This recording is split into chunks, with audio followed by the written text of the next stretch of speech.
Hello दोस्तों, नमस्कार। स्वागत है आपका स्टडी सर्च पॉइंट के यूट्यूब चैनल पर। मेरा नाम है प्रदीप। उम्मीद है आप सभी साथी स्वस्थ और कुशल से होंगे। भारतीय राज्य व्यवस्था, इंडियन पॉलिटी पर हम चर्चा कर रहे थे।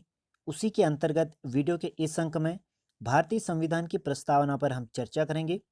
वीडियो के माध्यम से हम समझने की कोशिश करेंगे कि संविधान की प्रस्तावना में कौन सी ऐसी बातें हैं जो कि हमारी परीक्षा के लिए महत्वपूर्ण होती हैं। उम्मीद है ये वीडियो का अंक आपको पसंद आएगा। वीडियो पसंद आता तो लाइक करें, शेयर करें। हमारे चैनल पर पहली बार आएँ तो चैनल को सब्सक्राइब करके बेल आइकन अवश्य प्रेस करें, ताकि हमारे चैनल पर अपलोड किए जाने वाले वीडियो का नोटिफिकेशन आपको मिलता रहे। शुरू करते हैं आज के अपने इस वीडियो के अंक को। वीडियो के संदर्भ में किसी भी तरह के सुधार को लेकर आपके पास कोई सुझाव हो तो उसे कमेंट बॉक्स में कमेंट अवश्य करें, ताकि आने वाले वीडियो के अंकों में हम सुधार करते हुए बेहतर से बेहतर वीडियो आप तक पहुंचा सकें। प्रस्तावना की हम बात कर रहे हैं। प्रस्तावना की बात करते हैं तो उससे पहले हम देखते हैं कि 15 अगस्त 1947 को भारत आज़ाद होता है, स्वतंत्र होता है। ब्रिटेन के राजशाही के चंगुल से भारत एक स्वतंत्र राष्ट्र बनता है। और भारत देश के लिए संविधान के निर्माण की जो प्रक्रिया थी वो 1946 से ही जारी थी।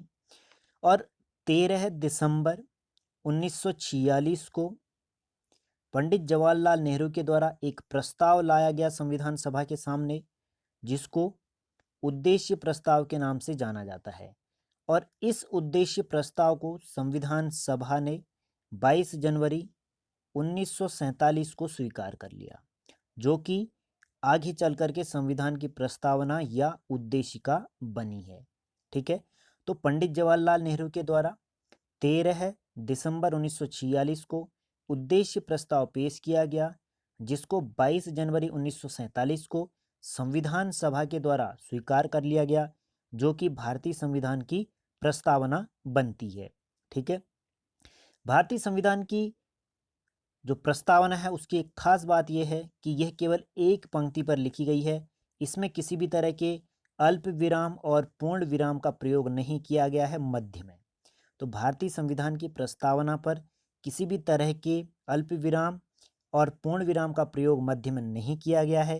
केवल एक पंक्ति पर प्रस्तावना को लिखा गया है।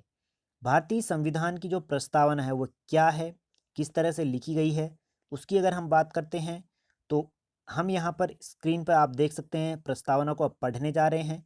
प्रस्तावना में क्या क्या चीज़ें लिखी गई हैं। कहा गया है कि हम भारत के लोग भारत को एक संपूर्ण प्रभुत्व संपन्न, समाजवादी, धर्मनिरपेक्ष, लोकतांत्रिक गणराज्य बनाने के लिए और इसके समस्त नागरिकों को सामाजिक, आर्थिक और राजनीतिक न्याय, विचार, अभिव्यक्ति, धर्म, विश्वास व उपासना की स्वतंत्रता, प्रतिष्ठा और अवसर की समानता प्राप्त करने के लिए तथा व्यक्ति की गरिमा और राष्ट्र की एकता और अखंडता सुनिश्चित करने वाली बंधुत्वता बढ़ाने के लिए दृढ़ संकल्पित होकर अपनी इस संविधान सभा में आज दिनांक 26 नवंबर 1949 ईस्वी मिति मार्गशीर्ष शुक्ल सप्तमी 2006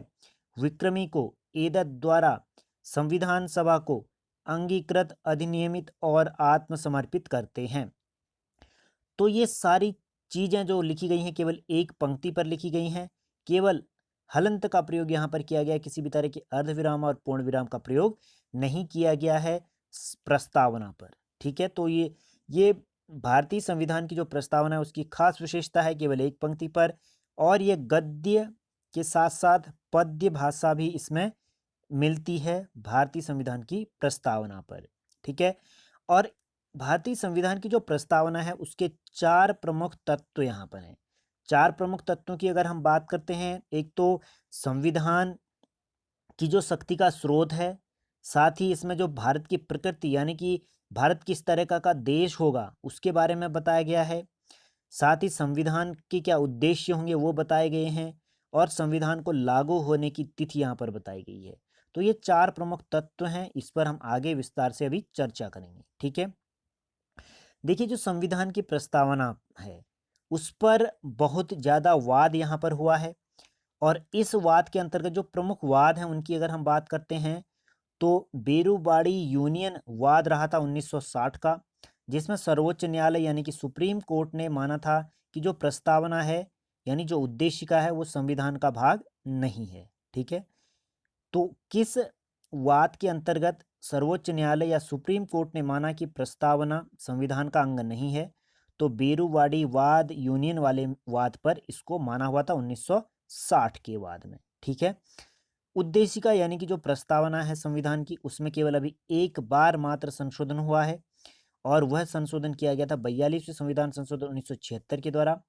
यहाँ पर 1976 में संविधान की प्रस्तावना में 3 शब्दों को जोड़ा गया, एक तो समाजवादी, दूसरा यहाँ पर धर्मनिरपेक्ष और अखंडता। ठीक है, यहाँ पर ये पंथ निरपेक्ष लिखा गया है, तो ये पंथ निरपेक्ष यानी कि धर्मनिरपेक्ष है, और अखंडता और साथ साथ ही समाजवादी। ठीक है, तो 3 शब्दों का अ, जोड़ना प्रस्तावना में 42वें संविधान संशोधन 1976 के द्वारा किया गया है। ठीक है, इसके बाद यहाँ पर हम वाद के अंतर्गत की अगर हम बात करते हैं, तो गोलकनाथ मामला आया था 1967 में।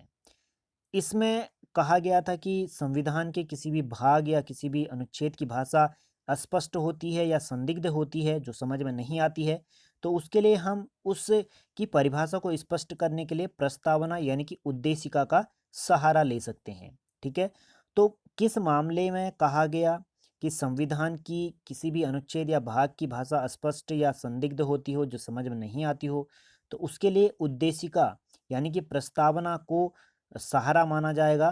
तो यह कहा गया था गोलकनाथ मामले 1967 में। ठीक है, और इसमें ऐसा भी कहा गया था कि उद्देशिका को न्यायालय द्वारा परिवर्तित नहीं किया जा सकता, यानी कि प्रस्तावना को न्यायालय में चुनौती नहीं दी जा सकती, और उद्देशिका संविधान के जो निर्माता हैं उनके मन की कुंजी इसको बताया गया है। ठीक है, गोलकनाथ मामले में ही ये बताया गया है।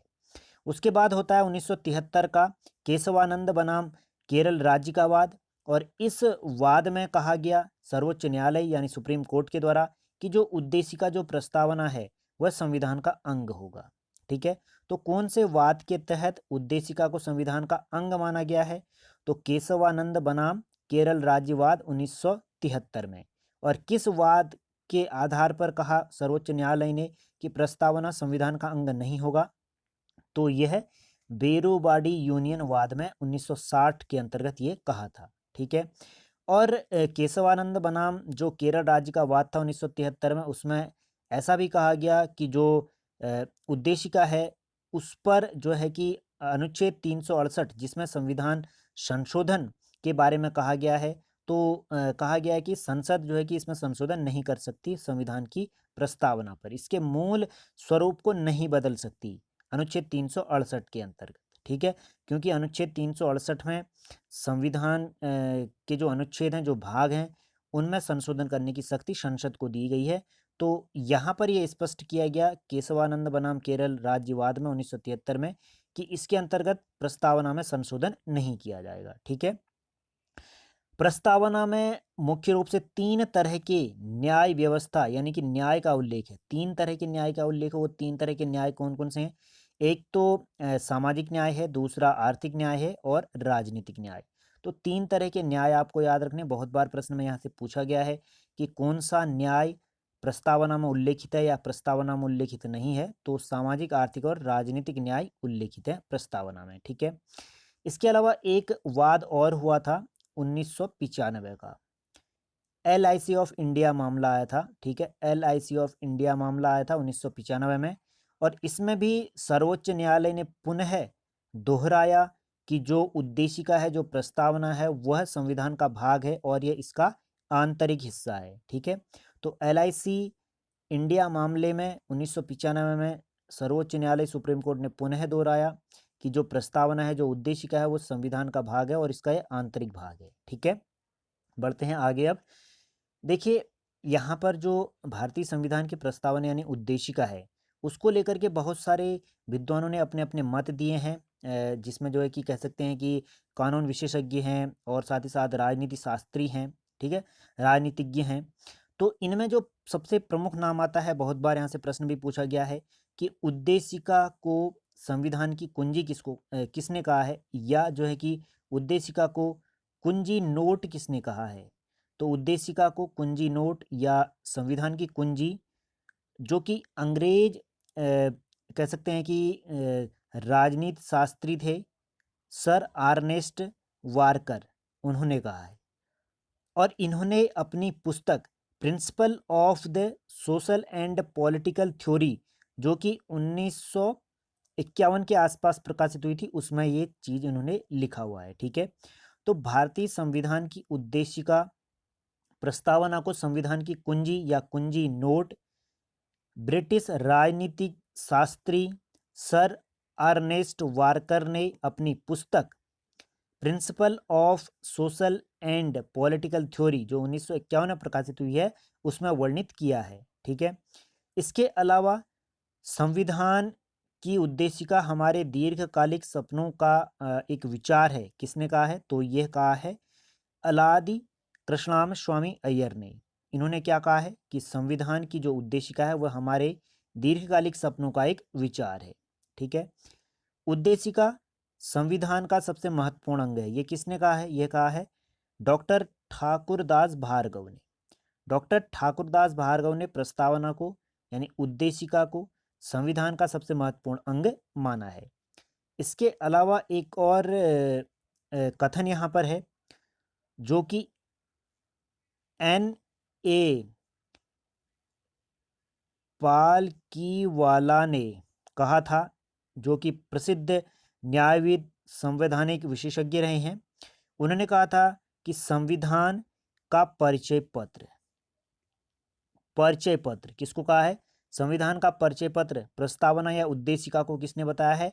एन ए पालकीवाला ने। ठीक है, तो एन ए पालकीवाला ने उद्देशिका यानी प्रस्तावना को संविधान का परिचय पत्र बताया है। ठीक है, जैसा कि हमने आपको बताया, प्रस्तावना जो है संविधान की आत्मा है, संविधान की कुंजी है। इसको सुंदर तरीके से गद्य और पद्य दोनों भाषाओं के मिश्रण के साथ लिखा गया है। ठीक है, डॉक्टर भीमराव अंबेडकर जी का एक कथन रहा है। इन्होंने कहा है कि जो सामाजिक और आर्थिक लोकतंत्र की बात कही गई है, वही वास्तविक लक्ष्य और अंतिम उद्देश्य होता है।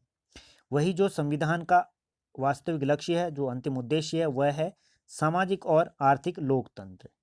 ये किसका कथन है? डॉक्टर भीमराव अंबेडकर का कथन है कि संविधान का उद्देश्य है या लक्ष्य है सामाजिक और आर्थिक लोकतंत्र। ठीक है, ये आपको ध्यान देना है। संविधान की शक्ति के स्रोतों की बात करते हैं। जैसा कि हमने आपको बताया था कि 4 तरह के मूल तत्व यहाँ पर प्रस्तावना पर बताए गए हैं, और इस प्रस्तावना के से ही ये जानकारी मिलती है कि संविधान की मूल शक्ति कहाँ पर है, संविधान में क्या-क्या चीज़ें वर्णित की गई हैं, जो कि एक कह सकते हैं कि सामान्य तौर से भारतीय संविधान के अंतर्गत जो प्रावधान किए गए हैं, उनकी एक झलक यहाँ पर दर्शाता है प्रस्तावना यानी कि उद्देशिका। ठीक है, इसमें कहा गया है कि जो भी संविधान की शक्ति के स्रोत हैं, वो भारत के लोग होंगे। जैसा कि हम देखते हैं कि जो संविधान की प्रस्तावना है, वह कहाँ से शुरू होती है? हम भारत के लोग से शुरू होती है। हम भारत के लोग भारत को एक संपूर्ण प्रभुत्व संपन्न समाजवादी धर्मनिरपेक्ष लोकतांत्रिक गणराज्य बनाने के लिए इस तरह का आगे को पूरी कहानी चलते रहती है। तो इसमें हम देखते हैं कि जो भारत के लोग यहाँ पर हैं, वो इसके शक्ति के स्रोत हैं संविधान के। ठीक है, क्योंकि एक मोस्ट महत्वपूर्ण इसका एक तत्व है, केंद्र बिंदु है। ठीक है, और इसके अलावा यहाँ पर जो चीज़ यहाँ पर कही गई है उद्देशिका यानी प्रस्तावना में, इसकी जो तिथि है लागू करने की यानी कि अंगीकृत अधिनियमित और आत्मसमर्पित करने की जो तिथि है, वो 26 नवंबर 1949 का उल्लेख यहाँ पर किया गया है। इसके अलावा संविधान के उद्देश्य यानी कि उद्देशिका में न्याय, स्वतंत्रता, समानता और बंधुत्वता का भाव है। न्याय की अगर हम बात करते हैं, तो यहाँ पर हर तरह के न्याय, 3 तरह के न्याय बताए गए हैं। कौन-कौन से हैं न्याय? सामाजिक, आर्थिक और राजनीतिक न्याय। और ये 3 तरह के न्याय कौन से देश से कह सकते हैं कि कौन सी देश की क्रांति से ये कह सकते हैं कि प्रेरित हैं? तो ये 1917 में जो रूसी क्रांति हुई थी, उससे ये प्रेरित हैं। ठीक है? तो सामाजिक, आर्थिक और राजनीतिक न्याय, 3 तरह के न्याय भारतीय संविधान में उल्लेखित हैं, प्रस्तावना में उल्लेखित हैं, जो कि रूस की क्रांति जो कि 1917 में हुई थी, उससे ये प्रेरित माने जाते हैं। ठीक है, इसके अलावा यहाँ पर स्वतंत्रता, समानता और बंधुत्वता का उल्लेख भी किया गया है। समानता, स्वतंत्रता और बंधुत्वता का उल्लेख ये हमारी जो है कि फ्रांस की क्रांति से प्रेरित माने जाते हैं। तो फ्रांस की क्रांति हुई थी 1789 से लेकर के 1799 के मध्य। 1789 से 1799 के मध्य फ्रांस की क्रांति हुई थी और उसी क्रांति से स्वतंत्रता, समानता और बंधुत्वता का मूल जो भाव है वह लिया गया है। ठीक है, जो कि मोस्ट इम्पोर्टेंट है, आपको यहाँ पर ध्यान देना है। और बंधुत्वता की जो झलक हमें देखने को मिलती है वह अनुच्छेद 51 के ए के अंतर्गत देखने को मिलती है, जो कि मौलिक कर्तव्यों में दिखता है। और ये 42वें संविधान संशोधन 1976 में इसको जोड़ा गया है, इस स्वतंत्रता, समानता और बंधुत्वता के भाव को। ठीक है, और इसके अलावा स्वतंत्रता की अगर हम यहाँ पर बात करते हैं तो स्वतंत्रता तो आप देखते ही हैं कि अलग अलग तरह की स्वतंत्रता यहाँ पर दी गई हैं। ठीक है, जो कि संविधान के अनुच्छेद 19 से लेकर के कह सकते हैं कि 23 के मध्य यहाँ पर वर्णित किए गए हैं। और समानता की बात करते हैं तो अनुच्छेद जो है कि 14 से लेकर 18 के मध्य जो है कि समानता के बारे में प्रावधान किए गए हैं। इसके अलावा हम देखते हैं भारतीय संविधान के अनुच्छेद 325 और अनुच्छेद 326 में भी समानता का प्रावधान देखने को मिलता है। और ये समानता का प्रावधान कौन सा है? तो ये समानता का प्रावधान मत देने का अधिकार यहाँ पर बताया गया है। और अनुच्छेद जो है कि 39 में भी हम देखते हैं समानता का प्रावधान। इसमें कहा गया है कि कोई भी पुरुष हो या स्त्री हो जो एक ही कार्य को कर रहे हैं तो इन दोनों को जो है कि किसी भी तरह का बिना भेदभाव के समान कार्य के लिए समान वेतन दिया जाएगा। ठीक है, तो ये सारी चीज़ें आपको ध्यान देनी है। चौथा जो यहाँ पर प्रकृति बताई गई है वो संपूर्ण प्रभुत्व संपन्न समाजवादी धर्मनिरपेक्ष यानी पंथ निरपेक्ष जिसको कहते हैं, लोकतांत्रिक और गणतांत्रिक राज व्यवस्था वाला ये देश होगा भारत। समाजवाद की बात करते हैं तो 42वें संविधान संशोधन 1976 में इस शब्द को जोड़ा गया प्रस्तावना में। और समाजवाद की बात करते हैं तो जो भारत का समाजवाद है वो एक लोकतांत्रिक समाजवाद है। लोकतांत्रिक समाजवाद और साम्यवादी समाजवाद जिसको राज्याश्रित समाजवाद भी कहा जाता है। जो लोकतांत्रिक समाजवाद है उसकी जो खास विशेषता है, इसमें जो उत्पादन वितरण के साधन होते हैं वो राष्ट्रीयकृत होते हैं, यानी कि किसी भी एक व्यक्ति का स्वामित्व नहीं होता है, सार्वजनिक हितों के लिए कार्य करता है लोकतांत्रिक समाजवाद। लेकिन जो साम्य समाजवादी है, साम्य जो समाजवाद है, राज्याश्रित जो समाजवाद है, उसमें निजीता का प्रधानता यहाँ पर ज़्यादा रहती है। ठीक है, ये आपको यहाँ पर ध्यान देना है। अगला जो शब्द आता है वह आता है इसमें कहा गया है एक संपूर्ण प्रभुत्व संपन्न। संपूर्ण प्रभुत्व संपन्न की बात यहाँ पर क्या होती है कि जो भारत है वह अपने निर्णय को स्वयं ले सकेगा, किसी के अधीन नहीं होगा, अपनी पॉलिसियाँ अपनी नीतियाँ स्वयं यह बना सकेगा। ठीक है, और इसी के अंतर्गत यहाँ पर भारत सरकार ने 1949 में राष्ट्रमंडल के देशों की सदस्यता भी स्वीकार करी थी। राष्ट्रमंडल के देश वह हैं जिन देशों में ब्रिटेन राजशाही का अधिकार रहा था, किसी न किसी तरह से वो गुलाम रहे थे ब्रिटेन के, तो उनका एक ग्रुप है राष्ट्रमंडल, जो कि 1949 में संविधान सभा ने राष्ट्रमंडल देशों की सदस्यता को स्वीकृति यहाँ पर दी थी। और हालांकि भारत इस देशों के ग्रुप से कभी भी अलग यहाँ पर हो सकता है, यानी कि अपना कह सकते हैं कि एक इन देशों से अलग से ग्रुप भी बना सकता है, चाहे तो इससे हट भी सकता है। ठीक है, तो ये सारी चीज़ें एक संपूर्ण प्रभुत्व संपन्न देश की निशानी है। ठीक है, धर्मनिरपेक्ष अगला शब्द यहाँ पर आता है, धर्मनिरपेक्ष। धर्मनिरपेक्ष की बात करते हैं तो भारतीय संविधान के अनुच्छेद 25 से लेकर के 28 के मध्य में धार्मिक स्वतंत्रता का उल्लेख यहाँ पर किया गया है। और 42वें संविधान संशोधन 1976 के द्वारा इस शब्द को जोड़ा गया है भारतीय संविधान की प्रस्तावना में। ठीक है, तो अनुच्छेद 25 से लेकर 28 तक धार्मिक शुद्धता का उल्लेख है। कोई भी व्यक्ति किसी भी धर्म को अपना सकता है, किसी भी धर्म का प्रचार प्रसार कर सकता है। और जो है कि कह सकते हैं कि राज्य और देश का किसी भी तरह के धार्मिक भेदभाव नहीं किया जाएगा, किसी भी धर्म को एक विशेष अहमियत नहीं दी जाएगी, सभी धर्मों के साथ वो समान व्यवहार करेगा। ठीक है, अगला जो शब्द है लोकतांत्रिक। लोकतांत्रिक की बात करते हैं तो भारत में प्रत्यक्ष या अप्रत्यक्ष रूप से जनता अपने प्रतिनिधि को चुनती है। और इसमें यहाँ पर हम देखते हैं कि जैसे स्विट्ज़रलैंड में भी इसी तरह की प्रक्रिया हमें देखने को मिलती है। और लोकतंत्र के 4 प्रमुख अस्त्र माने जाते हैं। 4 प्रमुख अस्त्र यहाँ पर माने जाते हैं, यानी कि इसके 4 प्रमुख बिंदु ये हैं। एक तो जो है कि परिप्रेक्ष्य यहाँ पर है, ठीक है? परिप्रेक्ष्य, ठीक है? परिप्रेक्ष्य जिसको रेफरेंडम कहा जाता है। परिप्रेक्ष्य यानी कि रेफरेंडम। दूसरा आता है पहल।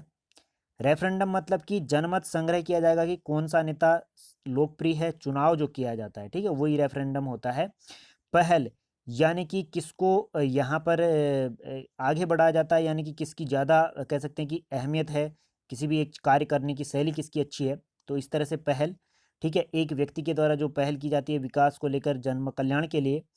और तीसरा जो आता है वह आता है किसी भी प्रत्याशी को वापस बुलाना, यानी कि अगर किसी एक पद के लिए कोई प्रत्याशी दावेदार है तो उसको उस पद से हटाया भी जा सकता है, उसकी जगह दूसरा प्रत्याशी भी बुलाया जा सकता है, यानी कि दूसरे को भी नॉमिनेट किया जाता है। तीसरा आता है जनमत संग्रह, और लोगों का जो है कि क्या रिस्पॉन्स है किसी भी चीज़ को लेकर के, जनमत संग्रह, ठीक है? किसी भी तथ्य को लेकर, किसी भी कानून को लेकर के, या किसी भी कह सकते हैं कि कोई किसी भी बात को लेकर, किसी भी वाद को लेकर के, ठीक है? ये सारी की सारी चीज़ें लोकतंत्र में ही देखने को हमें मिलती हैं। यहाँ पर जो है कि संसदीय शासन प्रणाली है और राष्ट्रपति का अधीन भी यहाँ पर रहता है, ठीक है? 2 तरह के यहाँ पर होता है प्रतिनिधि लोकतंत्र में, एक संसदीय और दूसरा राष्ट्रपति। राष्ट्रपति यहाँ पर देश का प्रमुख नेता होता है, उसी के नाम पर सारे कार्य यहाँ पर किए जाते हैं लोकतंत्र के अंतर्गत, ठीक है? तो संसद के द्वारा कानून बनाए जाते हैं, कह सकते हैं कि नियम कानूनों को बनाया जाता है। देश में जो भी क्रियाकलाप हैं वो संसद के द्वारा किए जाते हैं, लेकिन राष्ट्रपति के नाम पर वो सारे कार्य होते हैं, ठीक है? और 3 अंग यहाँ पर होते हैं संसद के। भारतीय संसद के 3 अंग हैं, लोकसभा, राज्यसभा और राष्ट्रपति, ठीक है?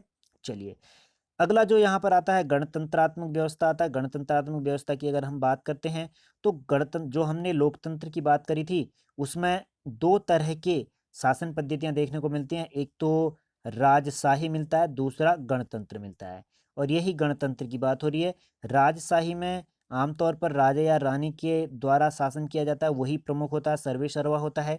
लेकिन जो गणतंत्र होता है उसमें प्रत्यक्ष या अप्रत्यक्ष रूप से कुछ एक निश्चित समय सीमा के लिए देश के प्रधान को, या कह सकते हैं कि जो जनता का प्रतिनिधि है उसको चुना जाता है।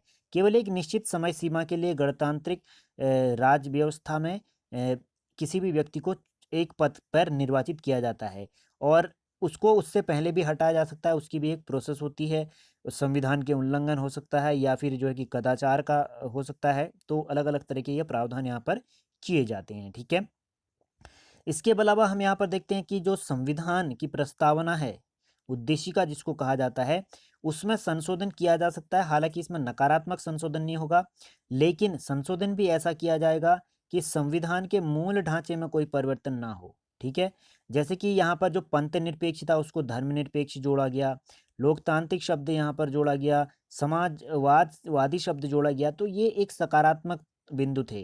ठीक है? पंथनिरपेक्ष की जगह धर्मनिरपेक्ष रख दिया, यानी कि कोई भी धर्म यहाँ पर किसी एक धर्म को तजब्बो नहीं दी जाएगी, सभी धर्म यहाँ पर समान होंगे, ठीक है?